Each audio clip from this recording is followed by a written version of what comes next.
Hello there, ladies and gentlemen, and welcome to episode number 27 of the Wide World of Geek, where we look at what's new and newsworthy in the week of Geek this week. Now, before we get into any news items, I just want to point out that I have a new phone case. It's the TARDIS, and it's freaking amazing. That put down now. This has been a big week for news items in the nerdy or geeky world. So I'm going to jump right in. First, I'm going to go with comic book news. And to start this off, Marvel Comics has released teasers in the last 3 days for 3 new Marvel Now comics coming out. The first one is simply stating XX, and the speculation on this is that it will be an X-Women comic. Who the members will be is still unknown. If this is even true is unknown. This is a teaser. We will most likely in the next week or so have a confirmation of what this teaser means, because if Marvel Now wants to really succeed, they need to start getting these books out. The second teaser is Fired, and this is a Spider-Man related teaser, and in the background of the teaser is a Humberto Ramos drawn version of the Avengers. So the speculation is that the new Superior Spider-Man, the Dr. Octopus Peter Parker weird sort of merger, is going to be kicked out from the Avengers, which would stink. But it's not the real Spider-Man, so maybe he'll be let back in someday. The third and final trailer simply states in purple lettering, Birth. Now, the speculation on this is something Galactus related because it's kind of Galactus purple. The other speculation is that other purple major character in the Marvel Universe of Thanos. Thanos has yet to show up in the Marvel Now days, and since he's going to be apparently in Avengers 2, he kind of needs to show up, and this would be a good way. The only thing confusing to me is the fact that it says birth and not death, since he is often put side by side with Lady Death. Or, let's not call her Lady Death because that might get us sued. The living embodiment of death, which is female, that he is obsessed with. How about that? It's a bit wordier, but you know what? It's not an old defunct comic that kind of stunk. The second bit of comic book news is that Joseph Gordon-Levitt apparently will not be in Guardians of the Galaxy. This was a rumor that started up last week that I reported here. He said, I'm not going to be in Justice League, I'm not going to be Batman. Then this rumor kicked up that he's going to be Star-Lord in Guardians of the Galaxy. Well, that's apparently not going to happen because he is confirmed to be in Sin City, A Dame to Kill For. The sequel to the, gosh, I don't even know how old, 6-year-old movie Sin City. The Frank Miller comic. I'm not sure what role he's going to be playing, but he'll be in there alongside Josh Brolin. So it should be pretty good. The first one was excellent. I don't see how, basically since there's no changes to this, how the second one's not going to be excellent as well. The third bit of comic book news is that Guillermo del Toro is confirmed to be working on a Justice League Dark movie, which he is tentatively calling Dark Universe. Now, this movie is in early stages of development. They do not currently have a writer, but Guillermo del Toro is working on bringing a writer in that he says is perfect for this. Now, for those of you who don't know, Justice League Dark has characters in it like Swamp Thing, the Demon Etrigan, John Constantine, Deadman, Zatara, Zatanna. It deals with the mystical side of the DC Universe. All the dark and gritty, old school things that go bump in the night. It's a cool comic. I don't know if it would make a good movie, but it's Guillermo del Toro, and that's the stuff that's right up his alley. So I hope he gets to do what he wants because he's Guillermo del Toro.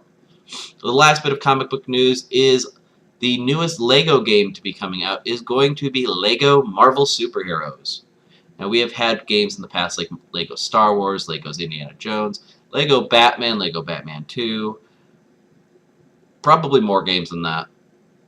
But LEGO Marvel Superheroes should be pretty cool. The other games are awesome. They're a lot of fun. They're tongue-in-cheek, so they've got a little bit of adult humor to mix in with fun times for kids, and they're not exactly the easiest games in the world.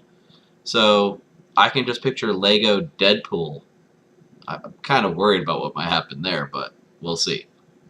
Now, in other news, the Consumer Electronics Show is currently going on out in California, also known as CES. This is a trade show that centers around gadgets and different electronic breakthroughs, be they anything from televisions, which they are showing a lot of what they call 4K TVs. You think about the current standard for high definition is 1080p. These are over 4,000, so it's ridiculous. They also show things like PC-related things, tablet-related things, computers, toys, cars, all this crazy stuff. A few other things that they show are they have PC equivalent tablets.